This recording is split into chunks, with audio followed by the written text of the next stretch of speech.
Ora, meus amigos, terça-feira, 18 de agosto, reta final do mercado.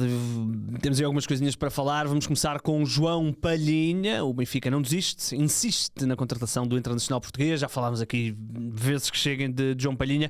Só a clarificar que o Benfica está disposto a chegar a um ordenado bastante alto. Estamos a falar na casa dos entre os 2,5 milhões e os 3 milhões de euros limpos, o que significa que brutos ultrapassaria os 5 milhões de euros. Portanto, o Benfica está disposto a um grande forcing para garantir o João Palhinha. Sabemos que há outros clubes interessados no João Palhinha. Nos últimos dias o nome do Newcastle foi associado e não podemos esquecer que o Newcastle perdeu uma boa dose daquilo que era o seu plantel e, portanto, estará à procura de se reconstruir. E João Palhinha, um jogador com muita experiência Premier League, seja no Tottenham no ano passado, seja também no Fulham, pode ser realmente um jogador que interesse ao Newcastle. Vamos ver, sabemos que os contornos do negócio andaram na casa dos 20, 25 milhões de euros, mas esta questão dos 2,5 milhões de euros, mais até 2,5 milhões de euros líquidos, é realmente extremamente relevante para o Benfica, que realmente já percebemos que tem aqui o João Palhinha como o alvo e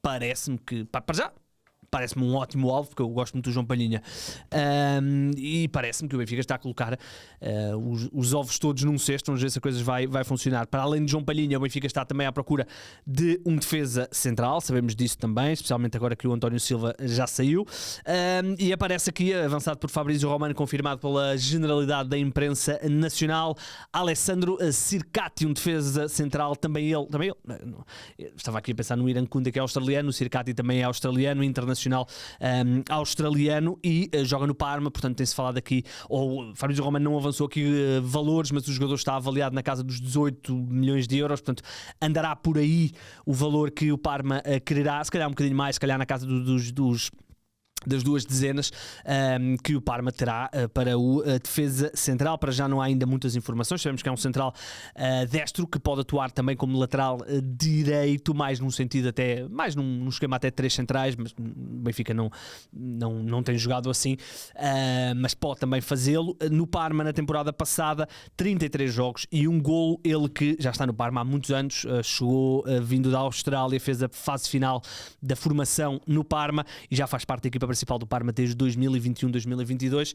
Na época 23-24 fez 30, foi o momento da afirmação, 32 jogos. Depois, na época a seguir, também com alguns problemas físicos, acabou por não jogar muito. Na época passada voltou e faz 33 jogos. Este defesa central, 1,91 m, portanto centralão. Vamos ver se o Benfica realmente avança para a contratação de Alessandro Sirkati. E hoje vamos falar um bocadinho do Benfica, quem pode estar também de saída do Benfica é Dodi Lukebakio, isto porque a imprensa da Turquia garante que o Besiktas apresentou uma proposta concreta ao Benfica por empréstimo do extremo internacional belga, um empréstimo que contempla uma opção de compra de 20 milhões de euros. O Benfica está um bocadinho em fluxo, muitas coisas claramente ainda podem acontecer no plantel do Benfica. Lukebakio já foi visto como um dispensável, entretanto Marco Silva também teve algumas atitudes que mostraram que confia no jogador. Vamos ver o que é que vai acontecer aqui com o Lukebakio, que no ano passado, como sabemos, chegou a ter um papel determinante no Benfica. Depois teve aquela lesão de muitos meses e acabou por jogar apenas entre aspas, 23 jogos, um golo e 3 assistências. Já marcou já marcou tantos golos nestes 4 primeiros jogos de temporada do Benfica do que o que fez no ano passado. Lukebakio, então, fala-se então do Besiktas, empréstimo com uma opção, não é obrigação, é opção de compra de 20 milhões de euros por este extremo de 28 anos que foi contratado pelo Sevilha. Aliás, foi contratado ao Sevilha por 20 milhões de euros. Este é só para colocar o carimbo de oficial. Falamos de Amar Dedić, é jogador do Newcastle, deixa o Benfica. Os contornos do negócio são públicos. O Benfica clarificou os contornos do negócio, 35,9 milhões de euros, arredondamos aqui para os 36. O Benfica fica com 17,9, 18% de uma mais-valia pelo lateral. Sabemos também que o Red Bull Salzburgo tinha uma percentagem de uma mais-valia, portanto também vai render aqui algum dinheiro o Dedić. O Dedić que foi contratado pelo Benfica por 10 milhões de euros no verão passado, agora, um ano depois, é vendido por 36 milhões arredondando e, portanto, é uma venda boa do Benfica. Até porque o Benfica tem o A, portanto percebia-se que um dos dois poderia estar na iminência de sair. Amar Dedić é então o jogador que vai rumar ao Newcastle ao futebol inglês, vai trabalhar com um treinador ou aliás com quem já tinha trabalhado, e portanto acaba por ser uma venda interessante por parte do Benfica aos 24 anos. Dedić teve apenas um ano no Estádio da Luz. Saltando para o Futebol Clube do Porto, ainda não é oficial, mas já está a viajar exatamente no momento que eu estou aqui a gravar para a Itália. Rodrigo Mora vai ser o jogador da Roma, vai deixar o Futebol Clube do Porto, já se despediu dos colegas e já viajou do aeroporto Francisco Sá Carneiro para a capital italiana. Ora bem, negócio: 25 milhões de euros por 50% do passe, mais uma opção de 25 milhões de euros pelos outros 50% do passe. Portanto, o bolo total podem ser 50 milhões de euros. Mas há aqui uma outra situação que pode ser interessante. Portanto, há aqui um período onde a Roma pode comprar esses os 50% por 25 milhões. Se a Roma deixar passar esse período, esses 50% podem valer mais. Portanto, se o jogador for vendido, vamos aqui fazer aqui o cálculo, se a Roma não acionar essa opção de 25 milhões por 50% do passe e vender o jogador por 80 milhões, o Futebol Clube do Porto tem direito a 40 milhões para além dos 25 que já recebeu. Portanto, é um negócio interessante. Percebe-se que o Porto queria no mínimo 50 milhões de euros pelo Rodrigo Mora, conseguiu, e certamente que agora vai atacar o mercado. Há informações que Santiago Giménez poderá estar iminente a sua contratação, falaremos disso amanhã em princípio, mas Rodrigo Mora então é a grande venda do Porto, digamos assim. Sabíamos que os Dragões estavam a tentar fazer uma grande venda e que priorizavam manter o Diogo Costa, e portanto o Rodrigo Mora acaba por ser o sacrificado. Já foi dito tudo o que havia para dizer sobre Rodrigo Mora e sobre a sua relação com esta ideia de Francesco Farioli.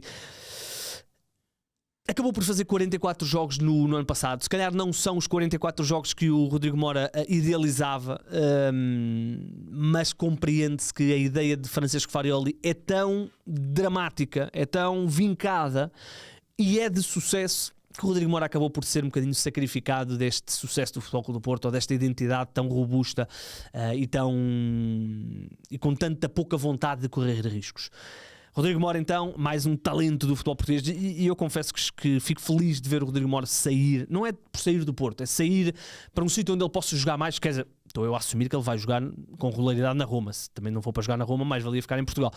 Mas porque eu acho que o Rodrigo Mora tem um talento enorme, acho que não sou eu, né? Todos nós achamos, ou a maioria das pessoas acha, e até no sentido de seleção, acho que faz sentido, e o Porto não deixar de desvalorizar o ativo, porque estamos a falar de um jogador que no verão passado se dizia que podia ir para a Arábia por 70 milhões de euros e de repente já desvalorizou 20 milhões. Portanto, percebo que as duas partes, ou três partes, tenham chegado aqui a um consenso de que o melhor para o Futebol Clube do Porto, para o Rodrigo Mora, é o jogador sair e ir para um clube onde realmente possa, se tudo correr bem, ter mais oportunidades de jogar muitos minutos. E, vamos ver. Rodrigo Mora então, belíssimo jogador, gosto muito do Rodrigo Mora, espero mesmo que tenha sucesso. É pena que realmente tenha chocado. Ele não é chocado no sentido de problemas com o treinador, mas a ideia de Farioli choca com o estilo de jogo de Rodrigo Mora, um estilo de jogo mais arriscado, um estilo de jogo mais vagabundo, digamos assim, entre aspas, usei aspas para quem está a ouvir só no áudio, não estou a chamar vagabundo ao Rodrigo Mora.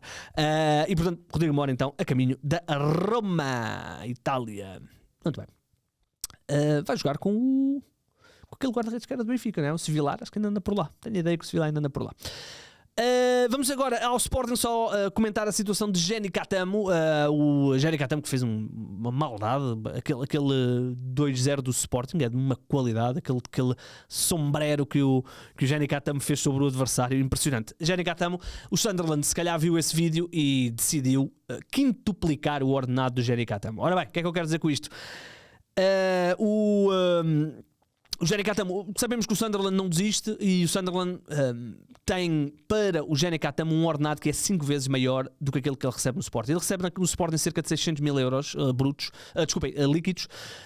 O Sunderland está disposto a dar-lhe 3 milhões de euros líquidos. Ora, Estamos a falar de 5 vezes mais. É normal que o jogador esteja muito tentado, quem não estaria muito tentado de sair. O Sporting para já está intransigente, nos 40 milhões de euros fixos pelo Gianni Catamo, e parece-me que Gianni Catamo é uma daquelas peças, é ele e mais 10 no Sporting de Rui Borges. Desde que Rui Borges chegou, Gianni Catamo, eu não tenho aqui os minutos à minha frente, mas vou assumir que Gianni Catamo, se não é o jogador com mais minutos, se calhar não deve ser porque ele pelo meio teve Cana e não sei o que, e o Trincão também jogou muito, mas andará aí nos tops o Gianni Catamo. É um jogador que o Rui Borges gosta muito e, portanto, o Sporting tem fixado 40 milhões de euros à cabeça pelo jogador. Não há cá 20 mais 20 em bónus, não, é 40 milhões. Não parece que o Sunderland vá chegar a esses 40 milhões. Vamos ver o que é que vai acontecer. Ainda em Portugal, para começarmos a fechar, ainda em Portugal, vamos ao Braga. Vamos ao Braga falar de mais um reforço, e um reforço interessante. Falamos de Jovan Milosevic, vai, ao que tudo indica, ser o jogador do Sporting Clube de Braga e vai deixar o Stuttgart, e o Braga vai pagar 8 milhões de euros para ter aqui o avançado. Sabemos que o Braga já tinha contratado o Jonas Wind, mas os problemas físicos são grandes e ele praticamente ainda não treinou sequer, está aqui um bocadinho... Vamos ver quando é que ele estará disponível. E portanto o Braga está à procura de se reforçar e vai aqui atacar um avançado interessante, um avançado que pertence aos quadros do Stuttgart. No ano passado esteve ao serviço do Werder Bremen. Na segunda metade, ele no ano passado esteve metade da época no Partizan e outra metade no Werder Bremen. No Partizan as coisas estavam-lhe a correr muito bem, 16 golos em 23 jogos. No Werder Bremen as coisas não lhe correram tão bem, 13 jogos, apenas 3 golos. Pertence aos quadros do Stuttgart, apesar de pouco ter jogado na equipa principal do Stuttgart, já esteve no St. Gallen, já andou por aí um bocadinho no mundo. É um ponto de lança internacional pela Sérvia, 1,90 m, e vem no fundo para ser o ponta de lança titular, para o Paulo Vítor também poder jogar um bocadinho mais como avançado solto. Há Fran Navarro, há a questão do Jonas Wind e ao que tudo indica poderá vir aqui mais este jogador. E há também o médico, já falámos, se estou em erro aqui no ataque rápido, o Tommy Marquez do Barcelona, e o Braga está realmente a reforçar-se e certamente quererá ficar mais perto dos 3 primeiros do que o que ficou no ano passado. Vamos ver o que é que vai acontecer aqui ao Sporting Clube de Braga, uma equipa que no ano passado, é engraçado porque a época do Braga no ano passado chegou às meias finais de uma competição europeia, portanto não podemos dizer que foi desapontante de todo. Chegou à final da Taça da Liga também, mas tendo em conta o investimento que fizeram com jogadores como Dorgeles, Paulo Vítor, e manterem jogadores como o Ricardo Horta, como tantos outros, Lagarbielka, Barisic, estes foram contratados, acabam por ficar um bocadinho naquela posição do muito longe dos 3 primeiros, com muita tranquilidade para o 5º, e eu acho que o Braga neste momento é uma equipa que não estou a dizer que deve lutar sempre pelo 3º lugar ou pelo estar nos 3 primeiros, mas é uma equipa que deve estar pelo menos na conversa até determinada altura para os 3 primeiros. Não pode ficar tão arredado logo a abrir. Vamos ver o que é que vai acontecer na equipa do Sporting Clube de Braga. Então, aqui o Jovan Milosevic poderá ser então reforço. 8 milhões de euros é quanto o Braga está disposto a pagar para garantir este avançado, como eu disse, pertence aos quadros do Stuttgart. Para fechar, vamos só falar de uma coisinha lá fora, hoje não há assim nada do outro mundo. Como sabemos, o Barcelona está à procura de um avançado e, portanto, falou-se muito do avançado do Atlético e, portanto, houve toda uma novela aqui com o Barcelona, com o Atlético de Madrid. Entretanto, o Simeone já veio dizer que não está à venda e que o presidente foi muito claro quando diz que não vamos vender o Julián Álvarez ao Barcelona, e portanto o Barcelona está à procura de outras opções entre aspas low cost, e uma dessas opções low cost é a José Pérez, o avançado que pertence aos quadros do Villarreal e portanto interessa ao Barcelona num sentido de mais uma opção. Não vão pagar 100 milhões de euros ou 150 milhões de euros para a José Pérez, mas é um avançado que conhece bem a Liga Espanhola e o Barcelona precisa de mais um jogador para jogar na frente, e portanto é aí que aparece o nome deste ponta de lança espanhol de 33 anos que pertence aos quadros do Villarreal. Ele tem uma cláusula de rescisão na casa dos 20 milhões de euros, mas um bocadinho mais. Mas o Villarreal está claramente disposto a negociar. O Ayoze Pérez é um bom avançado, um jogador que já está, sim, pois, já vai querer ver. Villarreal já vai para o terceiro ano, como o tempo passa. No primeiro ano marcou 22 golos, no ano passado marcou apenas 7. Mas é um jogador que conhece bem a Liga Espanhola, é um belíssimo jogador, chegou a ser um nome apontado ao Futebol Clube do Porto, que há muitos anos, já há muitos anos mesmo. Diria que terá, foi exatamente 2014, quando ele sai do Tenerife, vai para o Newcastle. O Porto andava a tentar desviá-lo. Eu acho que era Lopetegui, se não estou em erro. O Lopetegui queria muito o Ayoze Pérez, mas ele depois acaba, depois ele acaba por ir para o Newcastle. Esteve muitos anos no Newcastle, também andou pelo Leicester, voltou à Espanha em 2022, primeiro para o Betis, 22-23 aliás, primeiro para o Betis, depois para o Villarreal, onde está há 3 temporadas. Vamos ver se será então a contratação low cost, agora que parece certo que o Barcelona não vai conseguir contratar ninguém ao Atlético de Madrid. Portanto, vamos ver o que é que vai acontecer. Bem, meus amigos, estamos conversados. Voltaremos amanhã. Haverá aí novidades, certamente com o Santiago Jiménez do Futebol Clube do Porto. Há um fumo esbranquiçado, não é? Portanto, já a coisa está a começar a encaminhar-se muito bem para o Porto garantir o ponto de lança. E depois há também a questão do defesa esquerdo, que poderá ser o Nuno Tavares. Vamos ver o que é que vai acontecer no Futebol Clube do Porto, mas parece-me que são maiores candidatos ao título. Aquela robustez defensiva é assustadora. Bem, certamente contas para outros podcasts. Bem, vamos embora. No que diz respeito a mercado, já sabem que o estudo está em 00.pt. O meu nome é Igor Gonçalves.